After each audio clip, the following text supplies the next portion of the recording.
पूजा का मतलब अपनी शक्ति को जगाना। भगवान क्या करता है? मेंटल सपोर्ट करता है, और खासकर उस समय करता है जब आप जीवन में विभिन्न क्षेत्रों में टूट चुके हो, भीतर से आपको लगता है मेरे पास कोई ऑप्शंस नहीं है। बहुत लोगों को देखते हैं कि पट्टी राम का बांधे हुए है, जय श्री राम गांजा फूक रहा है। आप करिएगा, समय जो है ना पलट रहा है, ये समय नहीं रहना है। परम पूज्य गुरुदेव ने कहा कि ये परिवर्तन होने जा रहा, और अध्यात्म का जमाना आ रहा है, धर्म का नहीं।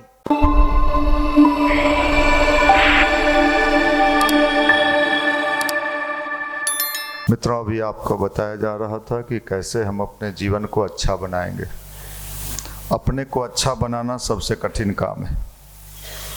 अपने को अच्छा बनाना दुनिया का सबसे कठिन चुनौती भी है, और जिसने अपने को बना लिया, अपने को साध लिया, समझ लीजिए उस संसार का सारा बाजी जीत लिया। दुनिया में कोई वक्ता हो, प्रोफेसर हो, मोटिवेटर हो, किसी में ये कुवत नहीं है, भगवान हो, कि आपका कल्याण कर सकता है। जब तक हम स्वयं अपना कल्याण नहीं चाहेंगे, हमारा कल्याण कोई नहीं कर सकता है। और अपने कल्याण चाहने में सबसे बड़ा बाधा ये उत्पन्न होता है कि हमें समझ ही नहीं आता है कि हमें जाना किधर चाहिए। हम एक ऐसे चौराहे पे खड़े होते हैं जहाँ निर्णय लेना कठिन होता है, इधर जाएं कि उधर जाएं। उधर वाला दोस्त भी बुला रहा है, इधर आओ, इधर आओ, इधर आओ। उधर भी मन ललच रहा है, इधर वाला कह रहा है इधर आओ, इधर आओ, तो उधर भी कह रहा है जाएं कि नहीं जाएं, जाएं कि नहीं। इधर वाला कह रहा है, माने चारों तरफ से बुलाया जा रहा है, जाएं तो किधर जाएं। यहीं पर है जिसके अंदर सही समझदारी आ गया, जिसने अपने रास्ते को ठीक कर लिया, समझ लीजिए उसके जीवन में सुख भी मिलेगा और शांति भी मिलेगा। जीवन की सारे समस्या का समाधान आपको ही करना है, तो भगवान क्या काम करेगा? भगवान कुछ नहीं करता है, भगवान तो ऐसे ही है। अर्जुन पूछा लड़िएगा? करना, अरे खाली ज्ञान दीजिएगा। हाँ ज्ञान देंगे, लड़ेंगे नहीं तुम्हारे साथ। तो उधर तो बड़का बड़का योद्धा है, प्रोफेसर लेक्चरर सब उधरे है। भीष्म पितामह उधरे थे, कर्ण जैसा उस जमाने का आईएएस टॉपर उधरे था, द्रोणाचार्य जैसे प्रोफेसर जो आईएएस के तैयारी दिल्ली में करवाते हैं वो भी उधरे थे, सब उधरे था। इधर कृष्ण कहे देखो हम रहेंगे तो तुम्हारे साथ, फोटो रखना हमरा, लेकिन हम कुछ करेंगे नहीं। अजीब आदमी है भाई, तो मार होगा तो साथ दीजिएगा ना, अपने मार करना होगा। अच्छा, कोई दोस्त आपको ऐसा मिले, कहे देख भाई चले ही हो साथे ही तो ठीक हो, लेकिन मार हो तो तुम्हें करिए, हम भाग जाएंगे, तो आप कहोगे बहुत सातिर आदमी है भाई, ऐसा दोस्त हम किस काम का।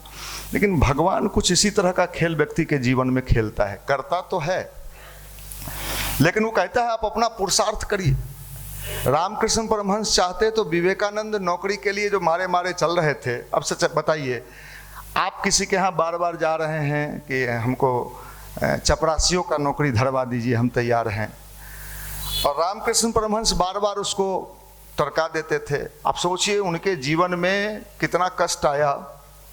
पत्नी तो थी नहीं, बहन सुसाइड कर ली, आत्महत्या।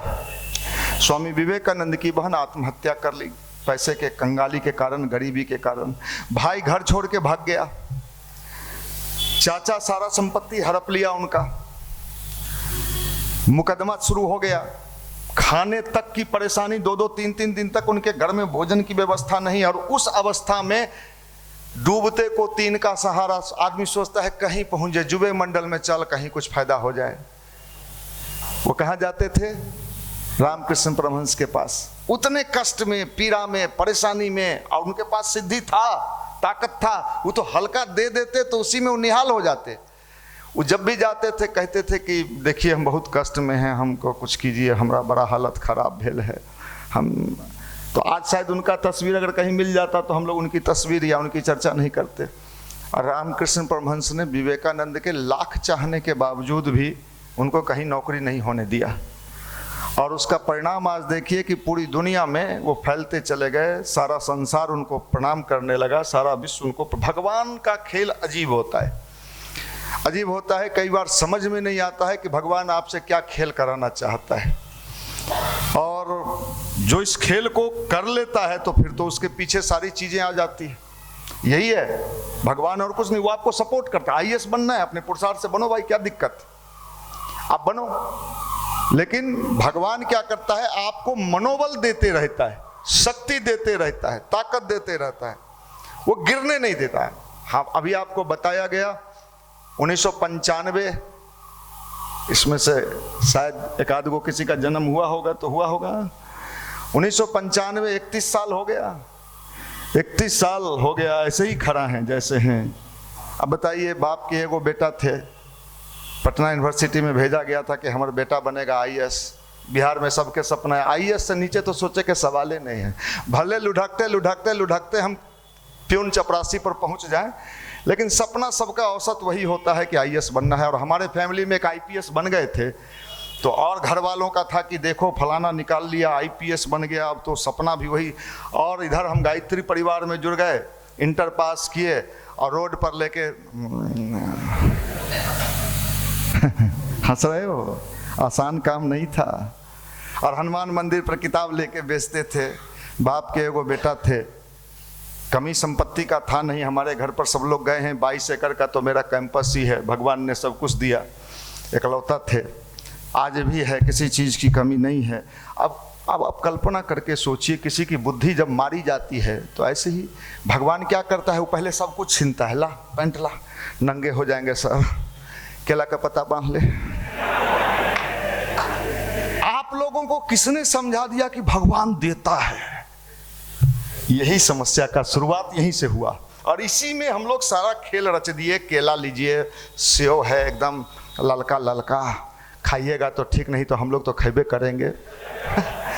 हमने इन सारे चीज़ों को, अपने ही चीज़ों को, जो हमारा विकास, डेवलपमेंट, इनर पावर, पुरुषार्थ करा सकता था, उसको हमने भाग्य से और भगवान से जोड़ दिया कि भगवान भला करेगा। हनुमान जी भी अगर समुद्र के किनारे बैठे थे और वहाँ कहते राम राम राम, पार करा दो, राम है राम, राम है राम, नहीं साहब, उनको पार करना पड़ा। भगवान पार वार नहीं कराता है, भगवान पार नहीं कराता है। आप समझ लीजिए, भगवान क्या करता है, मेंटल सपोर्ट करता है, मानसिक सपोर्ट करता है। ये मैं व्यक्तिगत अनुभव के आधार पर भी कह सकता हूँ, और बड़े जोरदार रूप से करता है। और खासकर उस समय करता है जब आप जीवन में विभिन्न क्षेत्रों में टूट चुके हो, भीतर से आपको लगता है मेरे पास कोई ऑप्शंस नहीं है, कोई उपाय नहीं है। उस समय आपके अंदर एक रोशनी, एक प्रकाश लगता है कि कोई है जो हमें आगे की ओर ले जाएगा। 8-9 साल जब हमको झाल बजाते हो गया, देखिए साहब कुछ नहीं मिल रहा है, बीए हुए कर लिए थे, झाले बजा, लोग कहीं जाते थे रिश्तेदार सबके यहाँ शादी ब्याह के मौसम में, तो पूछता था क्या हो रहा है, अब कैसे कहें कि झाल बजाते हैं। बाप के पैसा मिलता था पढ़ने के लिए, पटना में हमारे बेटा पढ़ते, रूम रेंट मिलता था, कोचिंग का पैसा, स्कूल का पैसा, कॉलेज का पैसा, सब देता था। लेकिन साहब आपको मैं बताऊं, भगवान ने बड़ा परीक्षा लिया और खूब लिया। आप लोग होते तो कहते बाप रे बाप, हम तो सेना में यह लगी भर्ती होली हो, की कैंटीन है, पैसा है, वर्दी है, ये ओने से पाकिस्तान गोला दागई हो, इन्हें से हमरा खड़ा कैले हो, मार दिया तब रे हैं, तो कुछ कहेगा कि भाग चल धीरे से। तो भगवान ने बड़ी परीक्षा, भगवान लेता है, लेकिन जब देता है, मैं आपको कहता हूँ जब देता है तो आपके जीवन में आपने जितना सोचा नहीं है उससे कई गुना ज़्यादा देता है। और वो सब देता है, मानसिक शांति देता है, प्रतिष्ठा देता है, मान सम्मान देता है, माल भी देता है। अभी आपके पास माल है नहीं, अभी तो जाल है, माल नहीं है। ये समझ लीजिए, अध्यात्म का मतलब हमारे देश के लोगों ने इसको गलत सलत बना दिया, इसको भाग्य से जोड़ दिया। पूजा का मतलब अपनी शक्ति को जगाना, जिम का मतलब बॉडी बनाना, कोई बना सकता है, इसमें पूजा कहाँ है? नहीं नहीं, वो तो जिम देवता है, विश्वकर्मा के भी छोटे भाई हैं वो। अगर बिहार में, हम आपको सच्चा बात बताते हैं, कल किसी यूट्यूब चैनल पर कोई बाबा कह दे, 1 मिलियन में चला जाएगा उसका फॉलो, माने देखने वाला, कि विश्वकर्मा का छोटा भाई जिम है।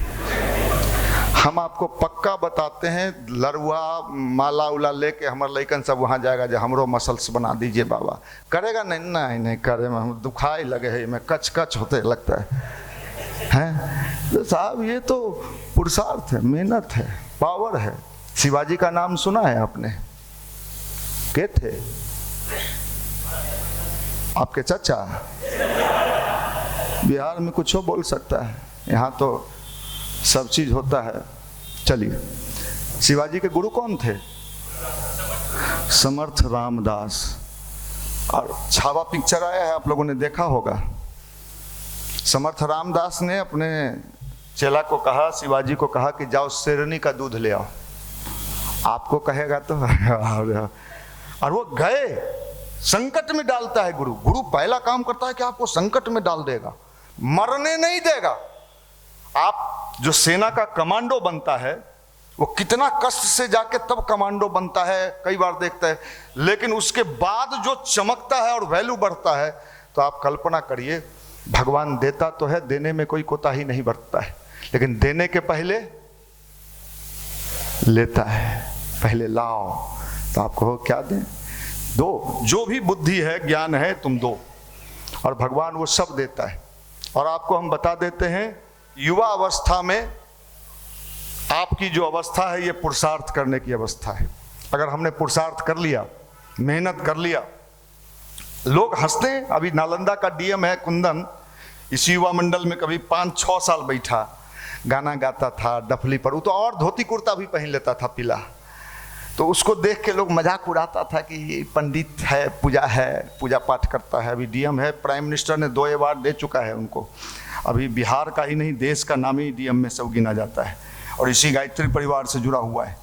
आप कल्पना करिए, मैंने कितने लोगों को देखा है जब संघर्ष हुआ है। अभी एक लड़का था हमारा महेंद्रू बाल संस्कार शाला में, क्या नाम था उसका, सबको नौकरी मिल गया, उसको नहीं मिलता था। तो एक दिन परेशान होकर गुरुजी को कहा होगा, भगवान को, भगवान भी, कि देखिए सबको मिल गया। और आप संजोग उसी साल उसका बीपीएससी टीचर में हुआ, और संजोग उसको अपने गांव में ही नौकरी मिल गया, उसी स्कूल में उसको जॉब मिल गया, जो असंभव था। तो भगवान कई बार जो आपका जमा किया हुआ होता है, वो दे भी देता है। गुरुदेव ने कहा, बेटा आप जो जमा करते हो भगवान देता है। तो भगवान लेता क्या है? फूल तो लेता नहीं है, फूल तो सूख जाता है, लड्डू पेड़ा खाते नहीं है। भगवान आपके कर्म लेते हैं, अच्छे कर्म। अगर हमने अच्छे कर्म से लोगों का जीवन सुंदर बनाया, भगवान को उसी से मतलब है। अच्छा कर्म करिए, लोगों को, युवाओं को अच्छा बनाइए। नहीं बनेगा तो समय बदल रहा है, उसको बदलना पड़ेगा। बहुत लोगों को देखते हैं कि पट्टी राम का बांधे हुए है, जय श्री राम गांजा फूक रहा है। हाँ, यो देखते हैं तो कौन राम है तोहर रे भाई, जो तोरे जिंदगी ठीक नहीं किए तो दूसर की जिंदगी कहाँ से ठीक करेंगे? तो साहब देखो, मैं इस पर नहीं जाता। हमें अच्छा बनना है, हमें प्योर बनना है, हमें शुद्ध बनना है, और इसके अलावा आपका कोई चारा नहीं। और इसके लिए गायत्री मंत्र और ध्यान का सहारा लिया जाता है। इसके लिए गायत्री मंत्र और ध्यान का सहारा लिया जाता है। सफलता तो मिलता है भाई, आपके अंदर का जो मैग्नेटिक फील्ड होता है, मैग्नेटिक पावर। अध्यात्म मतलब यही होता है, आप जो चाहोगे वो पाओगे, जो चाहोगे वो पाओगे, जैसे चाहोगे वो आपके जीवन में घटना घट सकता है। ये सारा चीज आपके अंदर है, सारा चीज आपके अंदर है। भगवान ने सब कुछ दे के भेजा है। किसी जो लेना है इस संसार में, नौकरी लेना है, प्रतिष्ठा लेना है, धन कमाना है, सब आपके अंदर है। कहने का मतलब है, मैंने देखा है साधारण, हमारे इस ऑफिस में, युवा प्रकोष्ठ के ऑफिस में कई गो लड़का रहता था, जिसको देख के हम कहते थे इसको क्या जाने चपरासियों को नौकरी में ही मिलेगा कि नहीं मिलेगा। अभी एगो से पूछे कि आजकल कहाँ हो, कहा सर वैशाली में +2 में टीचर हैं। मैं बताइए साहब, कहाँ, हर जगह। युवा मंडल कहाँ नहीं है आज के डेट में, रेलवे, बैंक, यूपीएससी, बीपीएससी, कहाँ नहीं है। और कुछ नहीं किया, वो अपने पर कंसंट्रेशन बनाया, अपने पर ध्यान दिया, अपने को फोकस्ड किया। जो अपने पर फोकस करना, अध्यात्म मतलब, मछली का आंख था तो अर्जुन इधर देखता था उधर देखता था, है? वो अपने पर फोकस किया और वो सफलता पाया। तो ये समझ लीजिए, ये ऐसा समय आया है परिवर्तन का, आप नोट कर लीजिए। सीधे लोग बदलेंगे, जो सीधे नहीं बदलेंगे, प्रकृति उनके लिए व्यवस्था बना के रखी है। कांटा से कांटा निकाला जाता है, कोई ना कोई वीर पैदा होगा, आपको ठीक कर देगा, आपका हिसाब बैठा देगा। जमींदार लोग ऐंठ के चलता था कि हम जमींदार हैं, हमरा क्या ठीक करेगा, हमारा बाप हाथी पर चला हो। आज कितना जमींदार को हम भी जानते हैं कि उनके दरवाजा पर कुत्ता नहीं भूखता है, चूंकि उसको अपने खाने के लिए नहीं है तो कुत्ता को कहाँ से खिलाएगा भाई। मैं कितने लोगों को जानता हूँ, आज भी गाँव में चलिए, कहीं जब बैठिए तो कहते हमर बाबा जे हलथिन न घोड़ा पाल ले हलती। अच्छा का ओकरा घी पिलावत हलती है। ससुर तोरा तो साइकिलो नहीं हो, तोहर बाबा घोड़ा रख ले। आप करिएगा, समय जो है ना पलट रहा है, ये समय नहीं रहना है। परम पूज्य गुरुदेव ने कहा कि ये परिवर्तन होने जा रहा, और अध्यात्म का जमाना आ रहा है, धर्म का नहीं। धर्म में बड़ा झोल है भाई। अच्छा एक बात बताइए, बिहार का लोग बेवकूफ होता है सही में? नहीं ना। अगर बेवकूफ होता तो मैं 31 साल से इस काम को कर रहा हूं। अगर इसमें घाटा ही घाटा होता, कोई फायदा नहीं होता, तो 31 साल तो हम नहीं रहते, बीचे में भाग गए रहते। हमने देखा कि इसमें जो बाहर की दुनिया के लोग जो चीज खोजते हैं वो स्वतः मिलते चला जाता है। आप कल्पना नहीं कर सकते हैं। इस बार कई विधायक जी लोग जीते, मैं उनको आशीर्वाद, भाई हम कोई देवराहा बाबा भी नहीं है जो आपको आशीर्वाद देने। वो बेचारा फोन के, मनीष भाई जीत गए, आशीर्वाद है आपका। हम कहे बहुत बहुत आशीर्वाद भाई, ले लो आशीर्वाद। हम कहाँ, अभी हमारा कार्यक्रम है हम लोगों का 7 दिसंबर को बापू सभागार में, लेकिन इस बार हम लोग सीधे डॉक्टर चिन्मय पांड्या जी रहेंगे। कल्चरल प्रोग्राम जो हम लोगों का है, जो युवा को जागृत करने के लिए है, ऐसा सुंदर बनाते हैं हमारे भाई लोग वो प्रोग्राम है। और देश के एक आध गो और कोई रिप्यूटेड टीचर रहेंगे, मैं अभी उनका नाम नहीं खोल रहा हूं, लास्ट आवर में हम बता पाएंगे कि वो कौन आएंगे। अपना उद्देश्य साफ है कि युवाओं को संस्कारी बनाइए, उनको अध्यात्म से जोड़िए। अगर उनके अंदर संस्कार नहीं आया, सिर्फ शिक्षा शिक्षा। अभी इस देश में जो बम कांड हुआ है, वो पढ़ा लिखा लोग था कि बेवकूफ? MBBS की डिग्री, डॉक्टर, लेकिन क्या काम किया? कई IAS बन के जो जेल जाते हैं वो पढ़े लिखे हैं कि बेवकूफ लोग हैं? हमारे अंदर वो संस्कार आना ही चाहिए। नहीं आएगा, नहीं, प्रकृति तो ठीक करता ही है। तो ये काम में हम लोग लगे हुए हैं और इसमें हमें सफलता भी मिला है, इसमें हमें सफलता भी मिला है। मैं आपको बता देता हूं, बिहार के सारे जिलों का हमने दौरा किया है और सब जिला में हमने देखा है कि युवा चाहता है कि हमें कोई ऐसा मंच मिले जहां से हम अच्छा बने, पढ़ाई ठीक करें, कैरियर ठीक करें और अपने जीवन को सुंदर बनाएं। ऐसा कोई प्लेटफॉर्म हम लोग हर जिला में उनको उपलब्ध कराते हैं। तो ये दुर्लभ समय आया है और इस समय को समझिए। किसान समझता है कि कब गेहूं लगाना है, गेहूं लगा देता है तो उसका लाभ मिलता है। जो नहीं लगाता है, अगर मार्च में कोई गेहूं लगाना चाहे तो ये वही समय आया है, ये परिवर्तन का समय। ये परिवर्तन का समय आया है जिसमें आपको हमको बदलना ही पड़ेगा। मुझे याद है, मैं BN college hostel 1996 main hostel हम लोग प्रचार करने गए। हम भी पटना यूनिवर्सिटी के स्टूडेंट थे तो सीनियर थे, लेकिन कोई पहचाना नहीं कि हम सीनियर हैं। हम 4-5 भाई से गए। 90% रूम में मुझे याद है पिस्टल और गांजा का गंध मुझे नजर आया। उस समय के कितने नामी वेटरन लोग वहां रहते थे, मैं नाम नहीं लूंगा। आज के डेट में उनके गांव में उनको कुत्ता भी नहीं पूछ रहा है, कुत्ता भी नहीं। आज देखो साहब, मैं आपके सामने खड़ा हूं साहब, देखो, जो समय को पहचान लेता है समय उसे मालो माल कर देता है। जो समय को नहीं पहचानता है समय उसे बर्बाद कर देता है। रावण को ये समझ में नहीं आया, वो तो मामूली राम समझा उनको, आदमी का बेटा, लेकिन उनका नष्ट हो गया। रावण जैसा अहंकारी व्यक्ति का भी, ये प्रकृति जो है ना, नेचर जिसको आप भगवान कह सकते हैं, वो किसी को बकसता नहीं है। इसलिए हमें तो बनना ही पड़ेगा, कोई ऑप्शंस नहीं है हमारे पास। और जो बन गया उसका जीवन सफल हो जाएगा। तो आप सबसे यही निवेदन है, 7 दिसंबर को जो हम लोगों का कार्यक्रम है बापू सभागार में, आप सब उसकी तैयारी करिए। सब लोग उसके लिए अधिक से अधिक युवाओं को उसमें लाने का प्रयास करिए। शानदार प्रोग्राम हो रहा है, ऐतिहासिक प्रोग्राम हो रहा है। युवा के बदलने की तैयारी हो रही है। युवा बदलेगा तभी देश बदलेगा। बदलने का मतलब, बदलने का मतलब अपने को बदलना, चेंज करना। ये असंभव नहीं है, संभव है। सब हमने तो बदला है, हम लोगों ने बदला। हम ना खैनी खाते हैं, ना बीड़ी पीते हैं, ना सिगरेट पीते हैं, ना गुटखा खाते हैं, कुछ नहीं करते। सब हम लोग भी तो इसी समाज से निकल के आए हैं। कोई साधु महात्मा भी नहीं है जो चंदन टीका, गेरुआ वस्त्र, रुद्राक्ष के माला पहन के सीताराम सीताराम कर रहे हैं। ये असंभव है, ये बिल्कुल संभव है और ये पावरफुल काम है। आप चाहोगे तो ये चीज परिवर्तन कर सकते हो, बल्कि आपको पहले बदलना होगा। अगर हम ही नहीं बदलेंगे और हम दूसरे को ज्ञान देंगे तो वो नहीं बदलेगा। लेकिन हमने देखा है कि अगर हम बदले हैं हमारे अंदर परिवर्तन आया है तो हम उस बात को दावे के साथ कह सकते हैं कि तुम भी बदलो, तुम्हारा भी जीवन सुंदर बनेगा, अच्छा बनेगा, शानदार बनेगा।